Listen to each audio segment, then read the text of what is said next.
Okay, guys, so thank you so much for joining in today's session. And I'll just firstly quickly introduce myself. Now, I'm Sharos Bhatt, and I'm part of the admissions team here at Masters Union.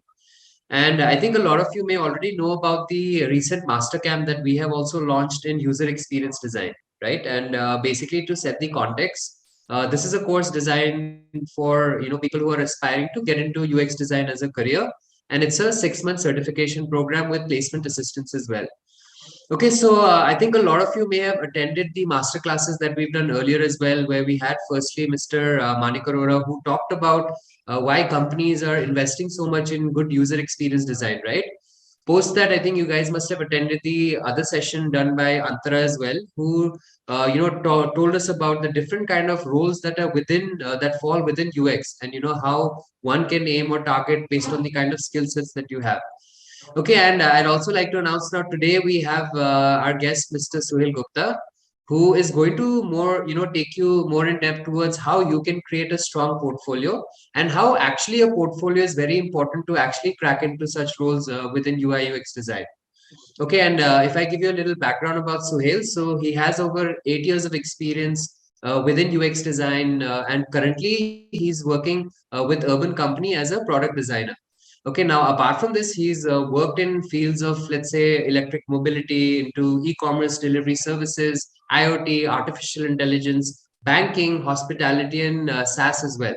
Okay, so that's a lot of experience that Suhail is coming from, and he's going to basically share about how you can also create a portfolio, which is what eventually for somebody to get into a good role, right? I think portfolio is absolutely very important, and especially in India, where a lot of students, they do work on a lot of interesting projects, but they're not able to sort of showcase that work in the right manner on their portfolios. Okay, so I'd like to quickly invite Suhail and take it over from here. And one more thing, guys, towards the end of the session, we will also be answering any questions or queries that you guys may have. So in the meanwhile, if any question arises, I would request you guys to put it in the Q&A section. Both me and Suhail will do our best to answer them in the right manner. Okay, so over to you, Suhail. Thanks, basically. And again, thank you to Masters Union for making this possible. Cool. So I'll dive straight away into it, and I'll also just set some more additional context. There are always going to be people who will be around helping you, giving advice on what should be in a portfolio, what should not be in a portfolio. We'll just take it one step slightly behind it, but we'll also cover the basics as well, of course. And we'll talk mostly about what exactly is even the objective of a design portfolio. So I'd like to take some time on that piece. And then, of course, we'll get back into some of the basics of what a design portfolio does. Yeah, so Sharo's introduced me well, but I'll just quickly go over some of the points. Currently working as a product designer at Urban Company. I've had about 7 years of experience in design, 5 years in a full-time role in all sorts of companies. And there are basically three sorts of roles which you can do in product design. And I've done all three of them. You can be a freelancer. So early in my career, I started out by basically freelancing, trying to build my own portfolio, which I could then use after college to get a full-time job. And then worked in very small scale startups as well, 50, 60 people, where I was the only product designer, so to speak. So did that for a couple of years, then moved to One Thing, who of course are co-sponsors, co-authors of the course that Sharos is referring to. Worked with them for 2.5 years, and then that became agency design context. And of course, that is where I worked with a variety of clients, Revolt, RBL Bank, Wibmo, a couple of lots of folks, honestly. I think he covered all the industries I've covered. That's the way I like to think of my experience as. And then, of course, eventually joined Urban Company as a product designer. And over here, I take care of design largely on the partner side of things. So how do the partners interact with their apps? Of course, as you can imagine, the partner ecosystem is always going to be a lot broader than whatever you see on the customer app. And my side hobbies are something like photography, videography. I also like music production, compose electronic music on the side, writing, reading, big tech buff and trekking. So as you can see from the picture as well. Cool. So I won't dive too much into myself beyond that point. Let's look at everyone. I think we can raise hands on Zoom, or basically let's just do a quick show of hands. How many of you on the call feel like you can make a great presentation? I'll just let a couple of hands come up. Okay, great. Honestly, this answer, to be on a good side, should be something like 100%. And I'll tell you why. If you look at what the profession eventually demands from you, design is presentation. There's a lot of design focuses on presentation. In some ways, the profession is that, like, what you're doing is you'll take a problem statement or a business statement or any product flow, let's say, and your job is to make it intuitive and delightful to users, which is essentially a presentation job. Not only that, in your day-to-day workflow, you will be doing a lot of presentations to your stakeholders, to developers, to business leaders, to if you're lucky, leadership, CEOs, managing directors.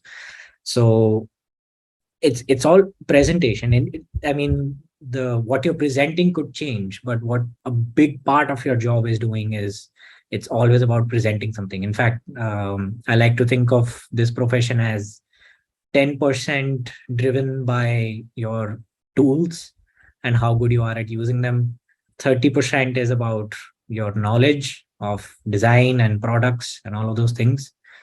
And at least 60%, if not more, is entirely presentation skills.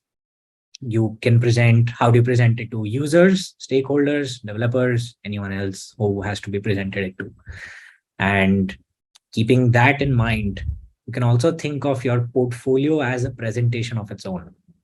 The objective of that portfolio is, I want to showcase myself and my work to whoever wants to consume it, right? In some ways, that is the presentation. It's like, here is me, here is my body of work. Either hire me, or I would like to be a peer, or learn from me, or whatever it is. Doesn't matter. The point is, you're presenting this. And in some ways, it's also not a presentation, because like right now, I control what you're consuming and how. The moment it's a portfolio, you have no control over its consumption. Like, anything in your portfolio can be consumed and in any order, versus a presentation, which is fairly linear and I control how you consume it. So in some ways, it's a presentation, and it's more of an uncontrolled presentation. You've just sent it to someone, and it's up to them how to consume it. It's up to them what do they derive from that portfolio. So to make sure you're aware of what's happening, you have to think of your portfolio as a design project itself. Like, I would say, and think of it in the same way you would think of a product or a website. Think about its UI and its UX. The UI has a clear objective, I have to appeal. The UX has a clear objective, I have to tell.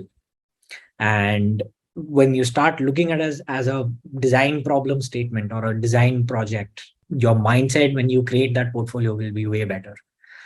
And keeping that in mind, let's just look at, like any product, who consumes your portfolio. Let's look at it, and let's try and think what these people are and what are they on your portfolio for. So I put them in 3 buckets. Bucket 1 is basically someone like an HR. These people would probably not have any intricate knowledge about design. They might probably not even be hiring just for design. They would be hiring for all sorts of roles, right? Design something could be one of them. So these people do not understand intricacies of what the role is. They don't understand, say, good design from bad design. They won't be able to assess your portfolio in that manner. What they're doing effectively is they're shortlisting you. Your portfolio goes through them. They might do some basic checks. And yeah, if they like what they're seeing without fully understanding it, you'll probably get ahead in the hiring pipeline. Another version of this could also be someone like, I don't know, let's say your mother or your family member or whoever ever accidentally stumbles on your portfolio, but really has no idea what's happening in the profession side of it. So these are just people who are checking you out, but like, let's not put them in your target audience. The other group is, now these are people who may have either stumbled on your portfolio or were looking for something specific and found out that one of the things you're talking about, or the way it's designed, or something or the other, is something that they could maybe learn from. So these are effectively your peers.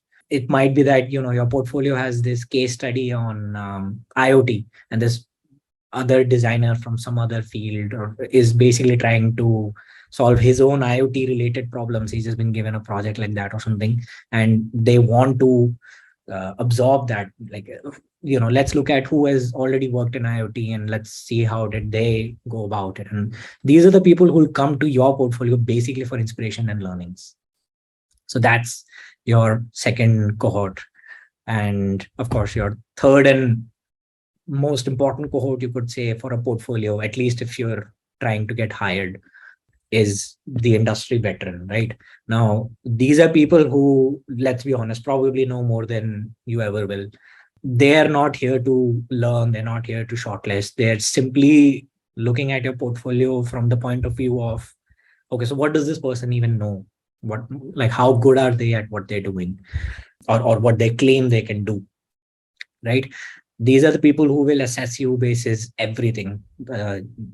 How it is designed, what are you trying to do, what did you work on, what your language is like. And in most cases, this is also what we do, but we look at these people and we basically, like, the portfolio invites questions which we would then want to ask you in interviews. Like, a lot of interviews, in fact, I've taken and conducted, are basically, okay, so tell me something, pick any case study from your portfolio and then let's deep dive into it. So these are the people who will then invite you to answer questions related to what you even presented to them in a portfolio. So yeah, these are three different skill levels of design, let's say, but there are three different TGs of your portfolio consumers, let's say. So yeah, once you know who is basically consuming this, now the question is, whom should your portfolio really appeal to? So the short answer is, and in my opinion, it always will be, it has to first of all appeal to you. Now, this is where I think even people who would have joined this call would be expecting more granular insights. Do this, have show process, don't do this, don't do that. Like, you might want more of a checklist, but I can just tell you, there are people who want A and then there are people who want B. And sometimes A is not B. And this is where you just run into this rabbit hole of who you're trying to please. If you try to please everyone, you're not going to create a great portfolio in the first place. And, a couple of years ago, I wrote down an article on this also. It became one of my best articles, basically, which invited designers to do exactly this. Like, just make your portfolio how you want to make it, because there are three truths which you have to understand about your portfolio. The first part is it's subjective. So people they have different priorities. Now, I, for example, do not like whenever a portfolio shows competitive analysis and the competitive analysis is just sitting there with no context before or after. Like, it's sort of like we had to put it in our case study, so we did, but it gave us no insights. It gave us nothing to look at. Like, so, the question that always comes in my mind is, why are you showing me that? Granted, you would have probably looked at your competitors when you were designing this, but where's the narrative that fits in? Someone else, however, could have a polar opposite opinion as mine. So you don't know, right? Secondly, and this is actually, I'm sort of sad to say this, but it's true. Like, people are moody. Like, sometimes they might be in the mood for a quirky, funny portfolio. Sometimes they're just going to be like, I don't want any of this. Like, so of course, like, everyone's a lot more objective when it comes to hiring. So we do try our level best to not get our mood in the way, let's say, but it does affect perception, right? And that is where then you start realizing that there's an element of chance to it as well. But what you do control is, who do you want to impress? You don't want to impress everyone. You want to impress exactly the sort of people that you want to work with. So if you are that sort of person who likes the vibrant, quirky, very unique looking aesthetic, let's say, or make your portfolio look like that. And then the people that will be attracted to it are the sort of people who will be able to use that, versus having this overly bland portfolio, right? Where you as a person are way more vibrant and creative. Now, maybe someone would have told you that, okay, a bland portfolio works better because it appeals to a larger base, or I don't know. But if that's not in your nature, you're being dishonest. And in some ways, we can catch it in a portfolio that this is just not this person's aesthetic. They're just conforming to it. So always look at your portfolio as if it's designed to impress one person, which is you. If you're impressed by it, people who are like-minded will also be impressed by it.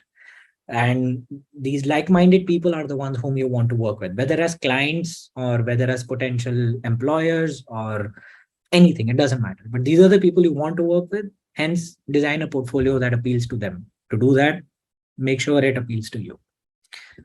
Of course, however, this doesn't mean that this webinar is rather pointless. It doesn't mean that, oh, a portfolio, anything is cool in a portfolio. Of course not. So this is where we'll try and cover some more basic ground rules. They're not checklists, but there are like some basic things which you can try and keep in mind. Again, only from the point of view of what is the point of a portfolio in the first place.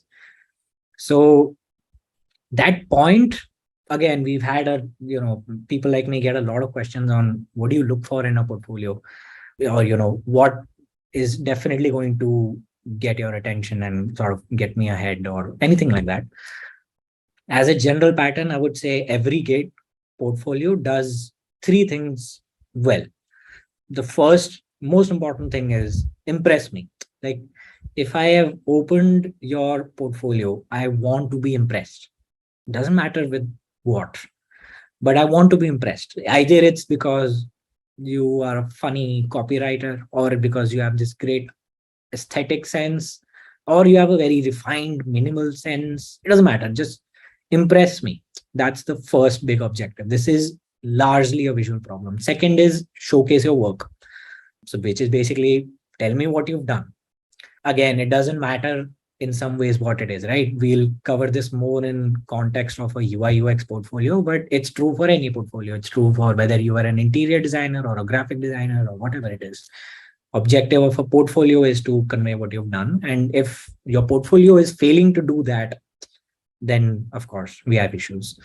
And the third one, this is generally where I see people fail, is keep me engaged. Like, I don't want it to be a slog to go through your portfolio. I want it to naturally encourage me to consume more of your portfolio. Like, I would want to keep scrolling, see more, learn more about you.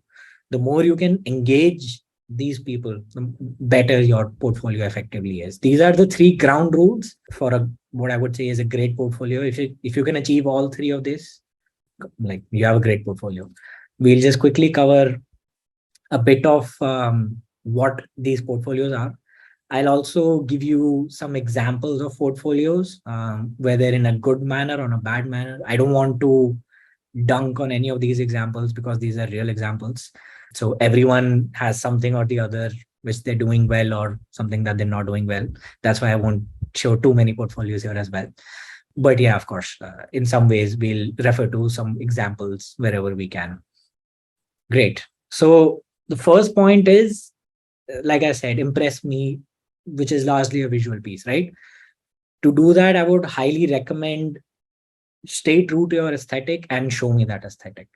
In that sense, let's just take at two quick examples. So this is a person who actually worked under me for a couple of years at one thing, and then, of course, went on to create his own portfolio. But you can see this immediately, like, there's an aesthetic. It doesn't matter whether it's something that will appeal to more people or not. It's an aesthetic, and it's a very clear aesthetic. It's in your face, right?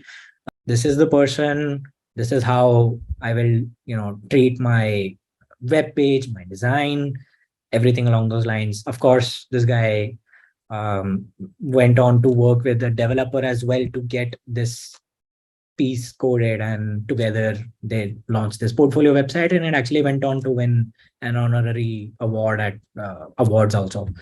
So that's pretty cool, right? um, the polar opposite of this impression would be something who will just give me a Google Drive link. Now, doesn't matter what's inside it, this itself loses that impression.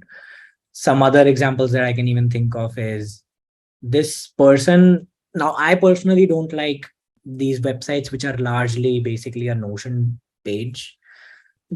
I mean, yes, you can do certain things with it, but they're just so constrained in a way that, why would you lose a medium like a website?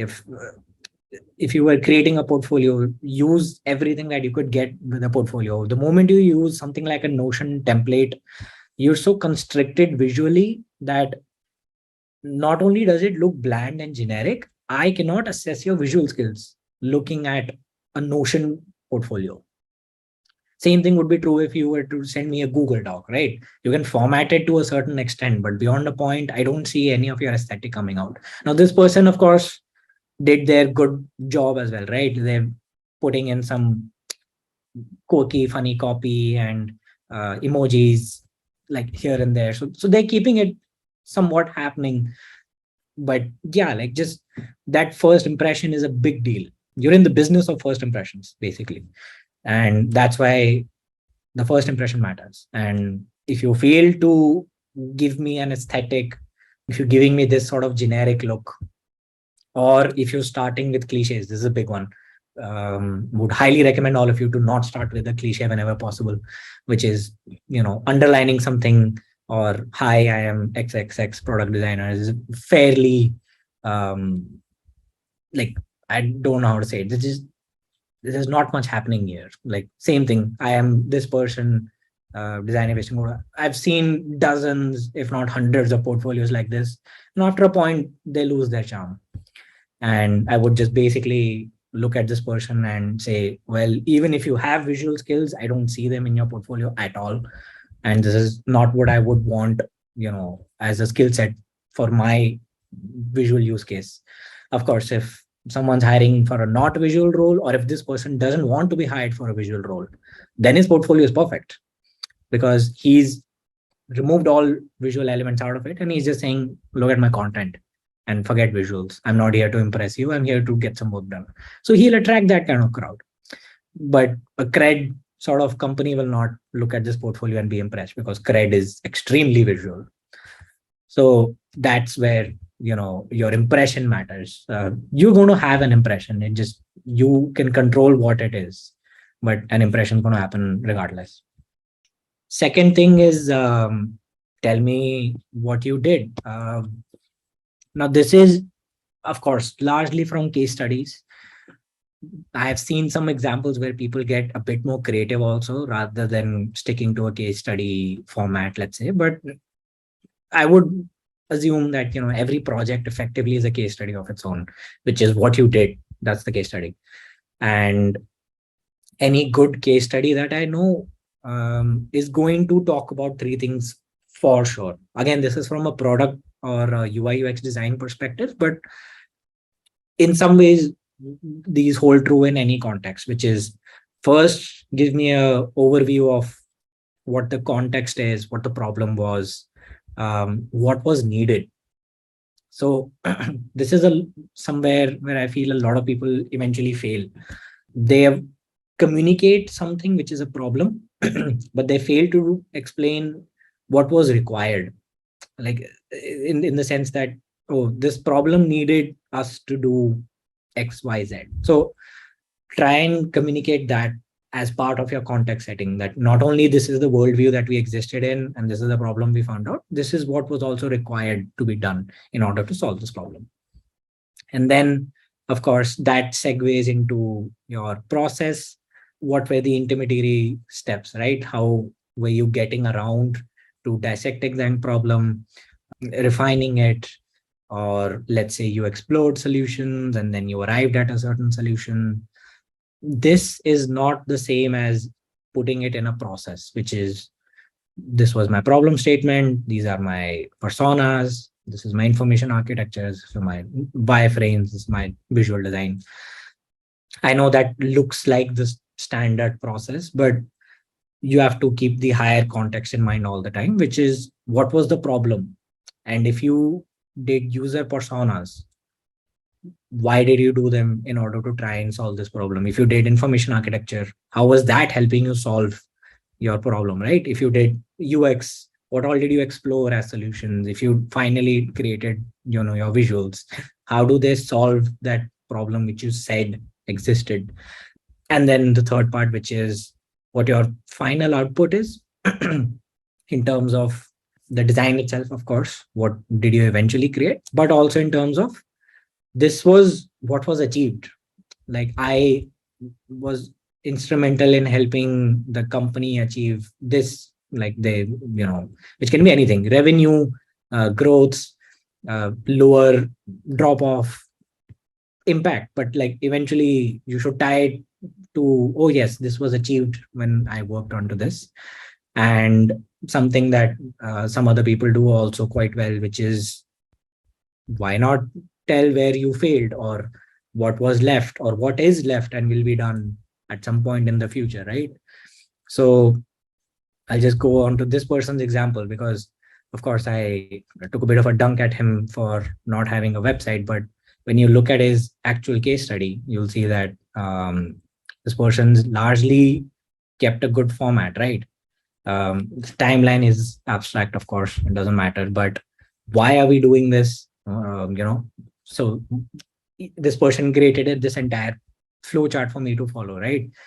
First of all, why are we doing this? Secondly, we identified the users. Third, we interviewed them. Fourth, we picked out who our TG is. From that, we built a solution for them, looked at all the use cases, created wireframes, UI, and then documented everything. Like the first slide itself has given me a good summary of what is otherwise a very long case study. But I'm not going to be off context anymore. And then this person goes on, of course, for a long while, right? But talks a lot about every piece of it and keeps a certain aesthetic going as well for a while.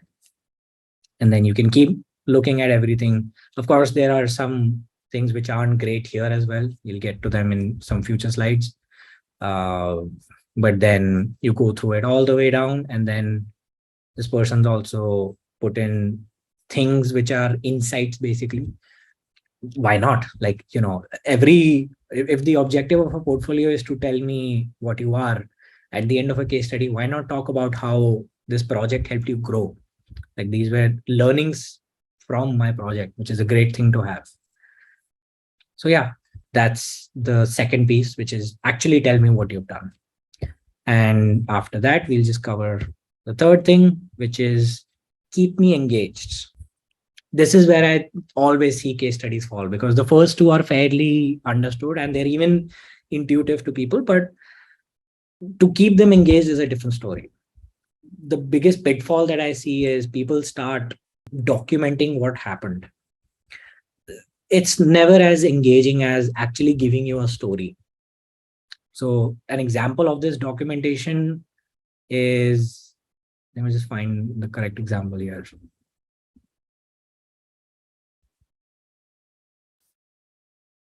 It was this one. So yeah, this person's gone into taken into Medium, but this is the context. This was the problem, the constraints. Let's look at what we did and why we did. Step 1, step 2, step 3, step 4. Why was this the correct solution? Something, something, something.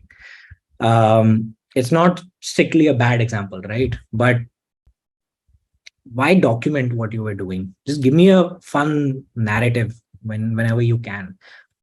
Put it as a story. And if you look at any good storytelling sort of example, this is always what they do. They figure out ways to keep you engaged. They'll use hooks. hooks is a great way to sort of tell, uh, like, oh, this is what's about to happen, and but then this happened, and then we pivoted, we ran something. Hooks also do like a quick summary of something in the beginning, which is like, want to know how we solved XYZ? You go on.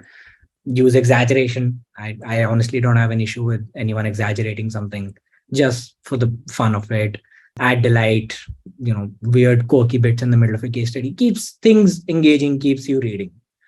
And the best part about some of these, when they're keeping you engaged, is the manner in which you keep me engaged, the little snippets you keep adding in the middle of your case study. They'll tell me things about you. They'll tell me, oh, this is what it's like when this person's working, right? This is how they behave, this is their personality, this is how they approach a problem or a solution. It tells me things about you, which otherwise I wouldn't get to know.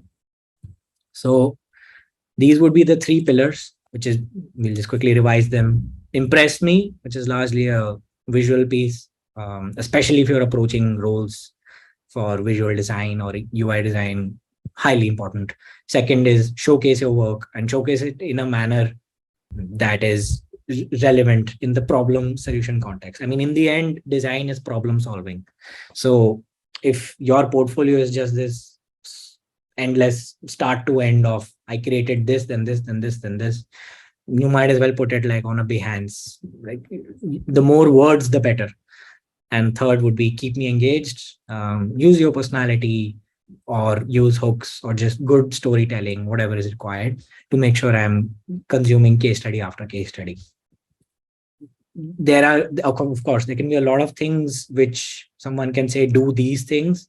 They tend to contradict. But what I've seen, talking to my own manager, my previous bosses, my previous peers, everyone, people are fairly clear on what they don't like in a portfolio. So I would probably encourage you to avoid these things as far as possible. They sometimes just do not leave a good impression, and that impression tends to stick very strongly. So the first two are not that big a deal. They're not that offensive either. They're like, a lot of times case studies get very ambiguous in terms of, like, so what were you doing? It invite, a lot of case studies invite that question, which is, especially when you start talking only about what is in the product. Like, the product has this workflow, we had this problem, this was what business wanted, so we created these screens, something, right? The more you do this, the more vague it gets, that, okay, so what was your contribution to this? Because especially when you're talking about product problems, everyone in product realizes that, it's not a one person job, or if it is a one person job, I would highly recommend you to brag about it, that I was the only person who came up with the problem, refined it, solved it, implemented it, and owns the success of, or the impact of that problem, right? If that is the case, own it. Otherwise, make it fairly clear where you were contributing and where, someone else did the job. In some cases, in my case studies, I've just written very clearly, like, this person owned this person owned that person owned that, and of course whatever remains was me. Second is related to the first, largely because it creates the same problem. The case study just starts talking about, if we can take a couple of examples, I think, from some of the portfolios here as well.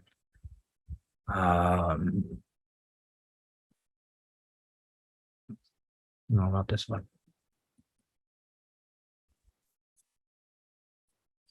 Yeah. So this is a great example, because the problem statement is effectively a generic business problem statement.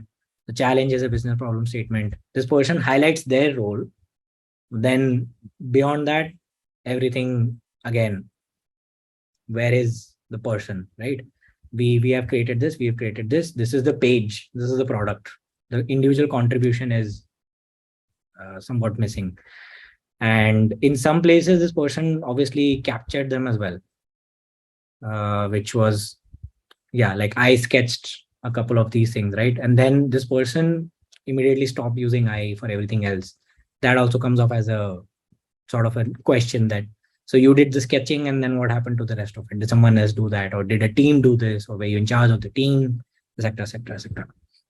Make it very clear what your contribution was at all points, and don't document what the product is. Just document, like I told you, problem and solution. Third is failing to give closure. This is sometimes happens in articles. I've seen it just a person thing. Some people just tend to talk about a lot of things and then not really tell what happened beyond that point. So basically you raised problems and then you didn't even explain to me how they were solved. So for example, somewhere in a case study, you would have written that, oh, customer trust was low, or we needed to establish trust with our customers, and then that point just never comes up again in anything. So that's basically not giving closure, which is, if you identified that as a problem, what happened to it down the line? Like, how did you solve it in your designs? And that I've seen again happens basically when you just put in an entire screenshot and let someone else take those problems in mind and look at them and, oh, okay, so he put in this piece to solve the trust problem, rather than you pointing it out, if you even solved it, let's say, right?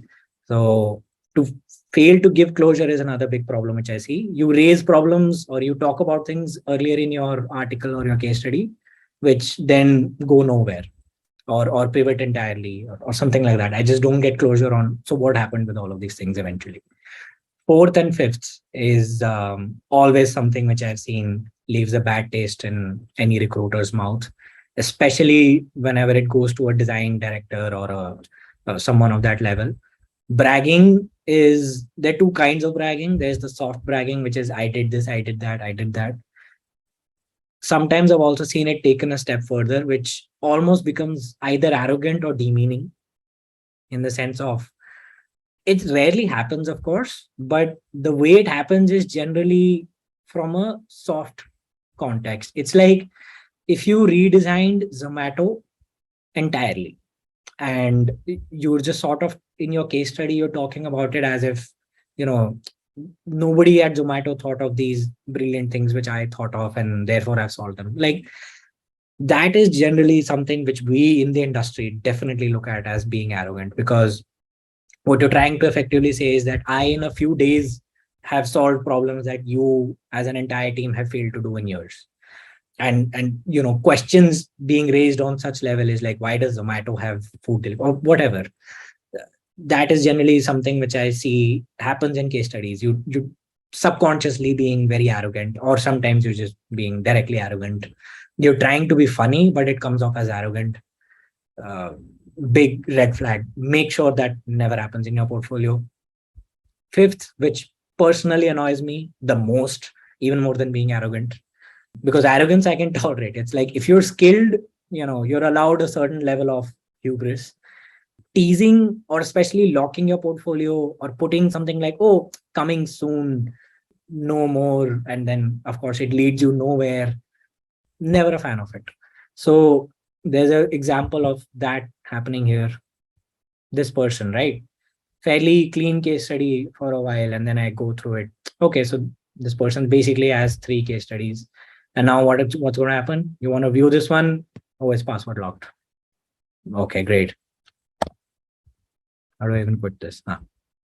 This case study above it, password locked. It just leaves a bad taste in your mouth. You had 3 case studies and 2 of them are locked. And what is there to lock in Christmas stamps? Just show it, right? It feels dishonest. That's the point. And if that feeling comes across, like, I would recommend, just don't lock anything. Anything is public consumption, or don't put it in your portfolio. If you're not proud of it, don't put it in your portfolio. If it's not finished, don't put it in your portfolio. If, like, you feel the need to just put in one piece, and you really don't want to show more, hence it's locked. You're just giving someone a teaser of, this is what the stamps were which I created, but there's not really much more to it, hence I'm locking it. So doesn't matter, just put that piece and say, this is what I created, and then the case study ends there, and I know, okay, great, maybe there's no narrative around it. But don't do this. This is what I would personally highly discourage everyone from doing. Don't lock your portfolios. It's just not fun. And yeah, like, just put whatever you're proud of in your portfolio. Cool. Last point, which I'd like to just quickly highlight, is you guys should just, of course, keep in mind that we're not unaware of the problems that you guys face, right? We've probably all been there, done that. Like I've personally been at that stage where I needed to create a portfolio without having experience, or then I needed to create a portfolio to get a better job. And um, you have work which you're not proud of, so you do things to hide them. You leave stories incomplete, whatever it is. We're aware. The good part is, most of your recruitment is really going to happen with designers. So no one's going to be unaware of what portfolio issues are. The biggest thing that people are always concerned about in terms of a portfolio is, oh, my portfolio is very old. Like I created this a year or 2 years ago. And then they don't want to, share it because they're like, I don't like it that much. I haven't had the time to create a new portfolio. And then my old portfolio doesn't really reflect my current skill set. I'm way better than what that makes it look like. It's okay. The point is, we're also in those positions. I personally don't, I didn't even renew my portfolio website right now because I'm like, what's the point? At this point, there's no point, right? But we all get into those problems, and you don't have to worry too much about your portfolio from the point of view of how will it be perceived. You should, however, have 100% control on how does it impress and what content does it have. Again, going back to the first point, if it's on your portfolio, it can be consumed. You don't control the order. I would say don't put 50 case studies, put 5 case studies which you're really proud of, and forget about the rest. Even in those 5 case studies, if you only have, say, 2 things you're proud of, put those 2 things. And it's okay if you spend 6 months working on this other piece that didn't go live or was not released, or then changed entirely. In no way does that compromise your design skill. And we are perfectly aware of these problems. We know that a lot of people will design things that might never see the light of day, or when they see the light of day, they're just terrible when you see them in production. I've designed apps which are like that, right? So you don't need to hide any of those things. Be very honest with us, with yourself. Create something you like. Talk about what you did, what you liked to do, and just let everyone else clean it up beyond that point. So yep, that's the entirety of it. Let's just open this to some quick question and answers. Okay, so thank you so much. I think that was a really insightful session for all of you, and I hope a lot of you have taken up some points. I mean, I know I have definitely. Okay, so now we'll proceed to the questions. There already are a few questions as well, so we'll start from the beginning. So the first question is from Mega, who says, "How and where can I learn to make this kind of portfolio?" I'm not sure in what context. I think she would have referred to the first portfolio which I had showcased. Mhm. Uh, The correct the what do you call it? Dynamic one. yes, that one. So, I mean, I would say best place to learn that is the same place you will learn product design itself, which is um, either on the job or as part of a masterclass. So, because effectively it's a portfolio, right? But it's still a website. What you need to know is how to design a good website. Okay, so I think that question is answered. Now let's get to a question where Shreya is asking that I'm a newbie and studying UX from scratch online. How does one make a portfolio of only case studies, or should one work on freelance projects before sending it out to companies for employment? How would you say the timeline would be like? Yeah, fair question. Basically, portfolio for new people, right? So Freshers. Mhm. yeah, now there's obviously a problem here. You have to be honest about the fact that you don't have a body of work to show because you have not been able to basically do anything at that point, right? What I've seen people do is they do case studies, and actually that doesn't even matter. You have to, first of all, when you think of it from the point of view of what is the point of that portfolio, the point of that portfolio at that point is to get you hired. Someone who's hiring you is looking for, at that point, 2 things. They know they have to mentor you. They know you don't have industry experience. You can't hide it, right? So the 2 things that you can use to impress them is, firstly, I'm skilled. So your portfolio should not invite questions of are you skilled or not. Your skill is in visuals, your skill might be in animations, your skills might be in your problem solving mentality, your thinking. that skill has to shine through visual, UX, whatever. And that skill can shine through only, you would say, by case studies. So in which case, again, I would say go ahead with case studies, but then don't, like I said, right, don't be arrogant enough to claim that, oh, here's an entire redesign of Paytm. I would highly recommend picking individual flows, refining them, pointing them out that, hey, when you on Paytm, you go from this flow to that flow, maybe we could do something like this. Places where you as a newbie can actually lend in experience, which an industry veteran might have turned blind to. That's the best part about joining a new company, or joining as a fresher, which is, you of course will gain experience, but what your immediate superior, or anyone else in the design team gains from you is a fresh perspective.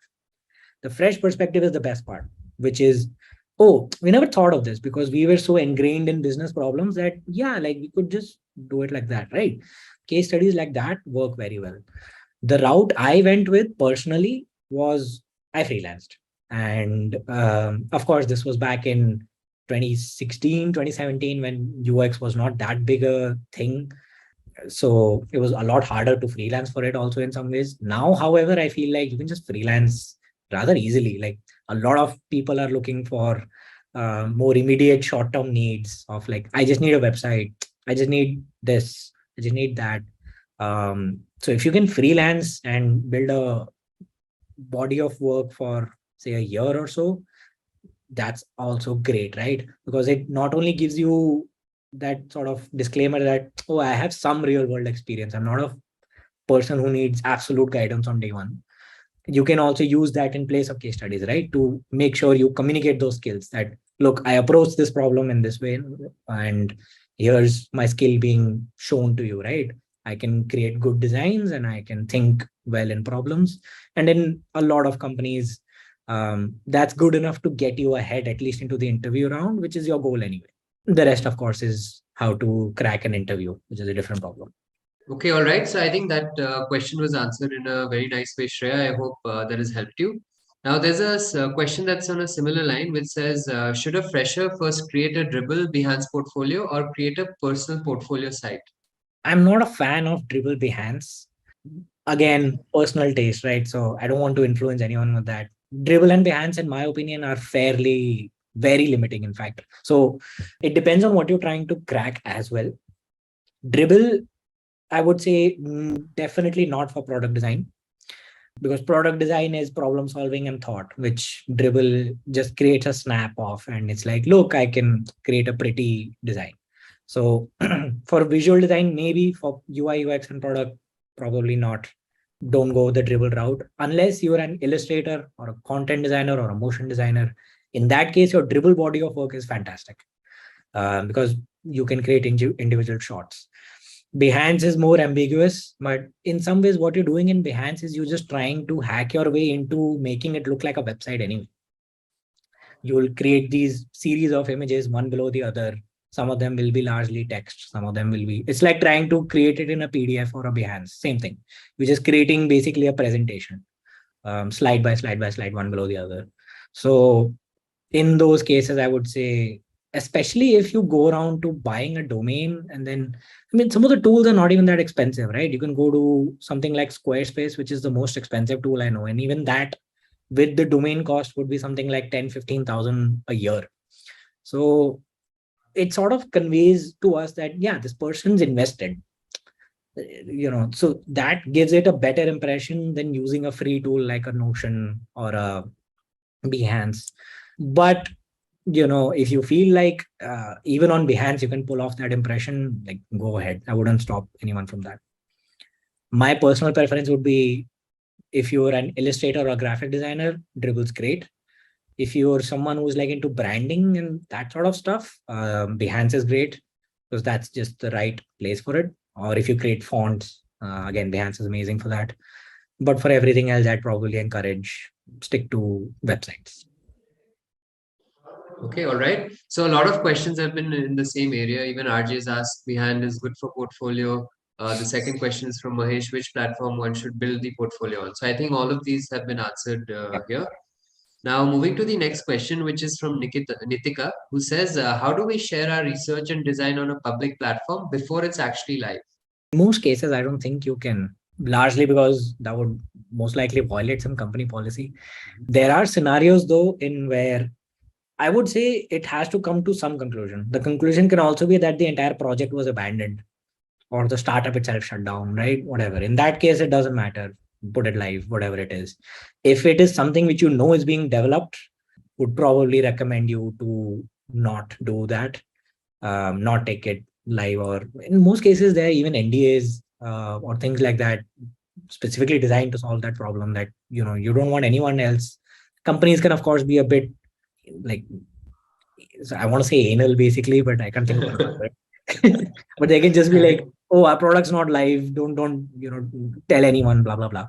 So it's generally not a safe option to do it unless it's very clear that it's abandoned, and then you can, then it's your work which is basically existing, so do that.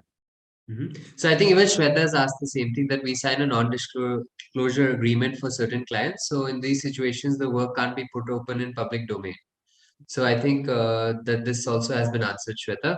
So I would say that if the startup is shut, then it's fine, right? But as long as your company is giving you consent for it, I think that should be okay. I'll add one more point to that also, because this NDA related problem comes a lot, especially whenever I bring up the point of projects being locked. The catch there is, so first of all, especially if you're either freelancing or in an agency or any of those sort of setups, would highly recommend you to make sure your NDA expires. I put that in my clause and very clearly that it's either 3 months or when the product goes live, like whatever comes last. But like, I'm just not going to sign up for an infinite NDA, right? Which is I give you work and it stays secret forever. I mean, I guess you could take projects like that if you were working like for the CIA or something, but with an edtech startup, like what do they have after 6 months, which is so confidential, especially if the product's live or if whatever they were making is live. So in most cases, I would say just make sure you don't tunnel yourself into that NDA in the first place. And then that just leaves one group, which is the employer themselves have locked you in on an NDA, right? In some cases, this actually happens and it's valid. Like, for example, I have this friend who works in a cybersecurity firm. Of course, his work is under NDA. Like, this just, it's a no brainer. In which case, just respect that and be honest about the fact that, I work at this place and I've created stuff for them, but I can't show it to anyone. Which would then bring the question of why even suggest that this work exists. Just don't talk about it. Like, respect it or don't respect it. That's the way I would say it. Yeah, but that would be the NDA side of problems. Okay, all right, fair enough. So I think that's the right way to do it, right? Don't try to get into that situation in the first Especially if place. you're freelancing, it's very easy to control Mhm. because you set the contract, and I always make sure I have that in my contract. I'm not going to sign to an infinite NDA. Mhm. At some point, I will show my work purely for. In fact, a lot of NDAs people confuse with sort of non-competes. So non-compete is entirely different. Non-compete is you can't sell this design to someone else. But that's an entirely different thing from, showing it as part of public recognition. So make sure that boundary is very clear in your head and in the head of whoever's signing that contract with you. And yeah. Okay, all right, great. Now, next is from Kavana. So she's also asking a similar question. Can you share clients' work in the portfolio? So this is, I think, what Suhail has also been discussing right now, Kavana. So I think that question has been answered. Okay, so one question I think that would be relevant for you, Suhail, is that how do you move from UX to product design? Right. I honestly feel like that boundary is still very hazy. I can see a boundary, but firstly, because the word is just thrown around like for no reason. Secondly, is a lot of people who are in the industry themselves are not very clear on where does one begin and one ends. So the distinction that I have created right now in my head between UI UX design and product design is, let's think of two companies. One is Adidas and one is Swiggy. Now, if you're a UI UX designer for Adidas, it's fairly clear you're not working on their product. The product is shoe or clothing or whatever, right? You are in Adidas effectively as a UI UX designer. What you're doing is there would be an interface layer, let's say the Nike app, the Nike website, for example, right? Or Adidas app, Adidas website. This is what you're in charge of. You're in charge of that front end side of the problem, which is how does this system interact with the customer. However, when you move into something like Swiggy, the app is the product. So UI, UX, and product are extremely blurred in those places. And in fact, in some ways, it's like you could say that I'm working on the UX, which is basically whatever the product wants, say 1 day shipping. I'm trying to make it intuitive to my customers that this is possible, by some method or other. I'll highlight it when they're checking out or whatever it is. These are UI UX problems, but at some point you will be pulled in to literally contribute to the product itself. So right now, the way I work at Urban Company, I know I'm a product designer primarily because I dictate how the product itself works. How does Urban Company, take one customer and give him a partner? This is an entire backend called matchmaking, which only caters to this problem. And a lot of it has nothing to do with the front end. There's no front end here. The front end is, oh, you don't have a partner, you have a partner. The entire problem exists in the back end, right? And if you have anything to do or anything to say in that, how does this matchmaking happens? How does the product work? If you have say into that, that is when you transcend from a UI UX designer to a product designer. And personally, I can tell it's a very hard transition because you suddenly realize that you're no longer responsible for making things intuitive to a customer or a partner. Now your problem is the product itself. How can the product itself be intuitive rather than just the interface being? So that's where I look at the boundary basically. And of course, it's a hazy boundary, but I think it at some point it's very clear. Okay, all right. I think that's very interesting. Now, there's one question also from Shrey, which is that is there any ideal number of case studies that I should put in a portfolio for a fresher? Or what is the ideal number according to you? For a fresher, okay, that's very specific.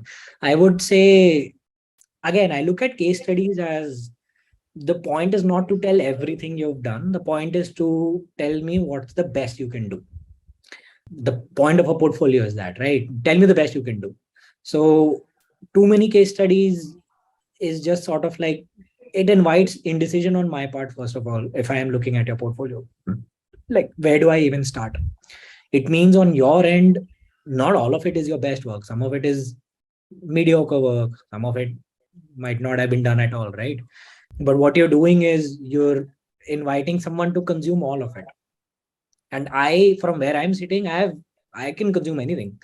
I like that name, or I felt like looking at your edtech experience. Turns out that was the least good portfolio item you have. So why give them content that isn't your best work? So the ideal number, irrespective of whether you're a fresher or not, I would say probably don't cross 6 or 7. 5, in fact, is a good number. I'm still happy with 5. There is one portfolio actually, if I'm still screen sharing. Yeah. So I'll just share you this guy's portfolio. It's basically like my idol. And this guy has 10 things or something like that on his website. And only in his case do I feel it's justified, because those 10 things are something like, oh, this is my tool for portfolios. Like, I created a tool where someone can create a portfolio. That's project one. And he's the CEO and founder of it. Second, I created something for NASA, right? Third, I created this software. Okay, fine, maybe slightly less compared to the other ones. Fourth, I created a movie poster. Fifth, worked for NASA again. Sixth, um, created this entire app for meditation. Fourth, a guideline for New York City. Like eighth, oh, by the way, I was also director at Spotify. Ninth, 10th, right? This guy deserves to talk about 10 things. Like, oh my God, all of them are amazing, right? So someone like him, yeah, go on, dude, brag. For the rest of us, I would probably say like five or six of our best work is more than good enough. Okay, great. So I think that is answers question. That question is answered. Now there's one question from Parthi Malhotra, And she says that I have been studying UX for over 2 years now, and I have worked as a UX designer as well for over a year. I have worked with a startup and a team at an MNC as well, and I want to further improve my research skills. So also I struggle with designing a website or a responsive website. So how can I improve if I want to go for research specific roles within UX? I would say it would be the same as trying to crack the role itself, which is you want to, like, a portfolio is a great tool for it, right? Start putting more case studies, talk more about research, introduce yourself as a researcher. Like, I've done that a lot of times. I mean, actually, I have not done that, but I know people who've done that. Like, they would basically call themselves as either I'm a UX researcher, or they would say I'm a UX designer and also interested in research or something like that. So you're making it fairly clear over time that this is the place I specialize in. And irrespective of where you're working right now, your portfolio is basically attracting your next employer, let's say, right? So that physical boundary rarely matters. Like, I think someone's also had a question of how do I become a web developer or this or that. Your current role is not critical to what your next role will be. Your portfolio is forward looking. It invites a certain crowd, right? So you can control what that crowd is by making sure you put more research stuff in it. Or if you want to attract product design jobs, you put more product design, product thinking into it. You want to attract, a role of a visual designer at Cred, make like this super jazzy, fancy interaction or something like that, and they'll notice because they have it all over their app, right? So use the portfolio as a tool itself to pivot into it. That is what I would suggest you to do. And of course, wherever possible, find opportunities to research. I wouldn't say don't work well in whatever you're working on already. Of course, do your job well, of course, but then have conversations with your manager or whoever you can that, hey, can you just like give me more research related tasks? Maybe it'll be 30% in the beginning, might increase to 50%. Even if it doesn't, over time, you'll have that body of work of research, which you can then use for, later in your life. Okay, all right, Paki. So I think that question has been answered. Now, Pragati is asking slightly a different question. So she says, I'm a software engineer and currently pursuing industrial design, but I'm a fresher for UI UX. And I want to apply for internships and jobs. So is it okay to include my experience as a software engineer, to get into UX? I'm a bit confused. So you said this person's a software engineer Software engineer currently pursuing. pursuing industrial design, but wants to get into UX. So he's asking that should I share my experience as a software engineer? Will that make it wrong for me? So there are three different professions actually. Pursuing industrial design. Industrial design and UX are different professions as far as I'm aware. So not sure how that's coming into the picture. Again, however, I would say your experience as a software engineer is actually not Relevant. no, actually it's not about relevance. It's about, in some ways you can use that to communicate that, oh, by the way, I not only can I design, I also know how it actually runs in code, which is a great skill. Of course, it's not the skill you're being hired for on paper, but you can use that as an avenue to say, I'm aware of how code works and I want to be onto the design side of it. Of course, the rest of it remains same. You want to build a design body of work and things the same as we talked about in for all the other pieces in the portfolio. You want all of that only to happen. Create a design body of work and everything, or talk to your current employers, see if they let you design and just code some of those things on your own. The pivot again is not hard, and in your case I would probably mention something like software engineer turned product designer, which just gives you actually more street cred in the end, because designers who know code is already quite appreciated. So if a developer turns into a designer and has the right visual aesthetic for it and everything, like, fantastic. Like, It's a really good combination. Agreed. yeah, exactly. Okay, so there's one interesting question from Tejas Joshi who's saying that with traditional portfolio, does having a video portfolio help you stand out? And if you're making a video portfolio, how long should the length be? Video portfolios are again great for strictly a visual sense. I don't really see any problem solving being explained on a video. So, the video portfolios would work well if you're a motion designer, or a visual designer who also dabbles into motion. Otherwise, it's a skill set that in most companies really is always separate. So if you're looking especially to be hired into UI, UX or product, I wouldn't necessarily look at a video portfolio, primarily for the reason that what I'm looking at as UX or product is, can you make something intuitive? Can you solve the problems that business has? All those sort of things. Video skills don't really tie into any of this. Where they do tie into is motion and sometimes in UI. Even then, you know, whether you can code a fancy interaction is more important than can you just create a mock of it, in most cases. Okay, great. So there's one question from Dheeraj who's saying, I'm a web developer and I want to learn UI UX design. How can I start or how should I start? I'm trying really hard not to pitch the course here every time. But Yes, so I will, um, by the way, guys, towards the end, once Suhail, has gone, if you guys want to know about the course as well, we can have a quick chat on that as well. Yeah. yeah, but I would say, 5 years ago, this was a harder problem because there were no courses. There was no real formal education. Whatever formal education was, it was sort of teaching you concepts 10, 15 years old, not relevant at all today. Apps themselves are like what, 20, 15 years old. iPhone came out in 2007, App Store came out in 2008. So basically, apps are like 14, 15 years old. So it's really hard to find educational content. I can tell you informally what I use the most is a combination of Medium, which has this library of almost free insights from actual designers who are working in this profession, right? So you can learn straight from them. There are a lot of people who have even put out free courses, right? Like 2 week, 3 week, 6 week free courses, basics of the tool, things like that. Everything exists. Like the question is, you can just find it. Paying for it would make it somewhat simpler in some cases, either as a course, online course, web course, physical course, whatever. But yeah, like you would learn the way everyone eventually learns, which is a combination of on the job plus whatever people who are already doing that job have to say about it.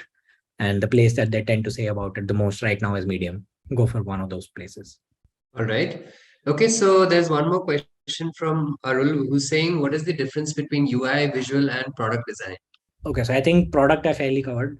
UI and visual is actually quite interrelated depending on where you're working. So I've seen visual designer is actually an open job role or like a job role basically in sort of MNC sort of scenarios.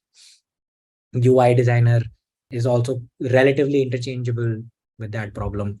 So again, like I told you, the boundary is something like purely visual, which would be a visual designer. And especially in like the MNC companies where this happens. Now, what happens is they have entire teams, and there's a person who only works on wireframes and a person who only works on research, right? And then the wireframes come to you. You're responsible for basically creating visuals out of them. And then sometimes there's even a separate interaction motion designer. So you might literally have that job. So visual designer, strictly speaking, is that entirely. Like I don't touch the UX at all. I'm provided it and I just put a color, font vagera, that sort of layer on top of it. So it's only a small step up from graphic design in some ways. UI designer starts getting a bit more into the entire interface, which is some parts of the animation, parts of the logic, parts of the process, code. A lot of times UI designers need to know design systems and how to hand it off to a front end, things like that. UX, especially when you club it with UI, then means I'm basically handling the entire interface. So why is it structured the way it is? The copy, the interface, visuals, the animation, the motion, everything basically I'll start owning as part of UI UX and add product onto it. That means I'll just start owning entire branches of the product. Like how does the product even work?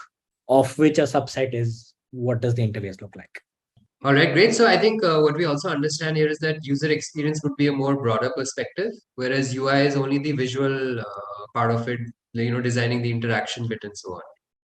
Yes. However, there's always fun debates on if something jingles, like if there's a sound, is that UI or UX? Things like that keep happening, right? So But I would say UX. I don't know. What I is the would put right? it I would put it in the UX bucket, UI bucket, mainly because Okay. it's still an interface, right? The interface is now sound rather than Mm-hmm.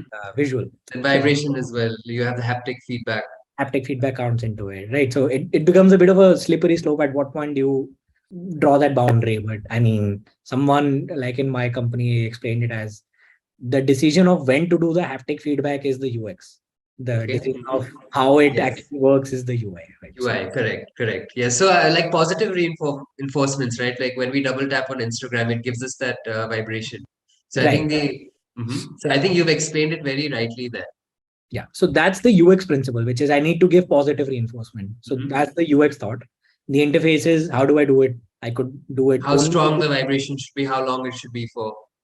as a So, larger decision. Like I could do it only visually, or I could do it visually and give a jingle and do a vibration. Right. mhm. So that's the interface layer of it. But that's why UI UX is generally just clubbed because it's very hard to separate the two.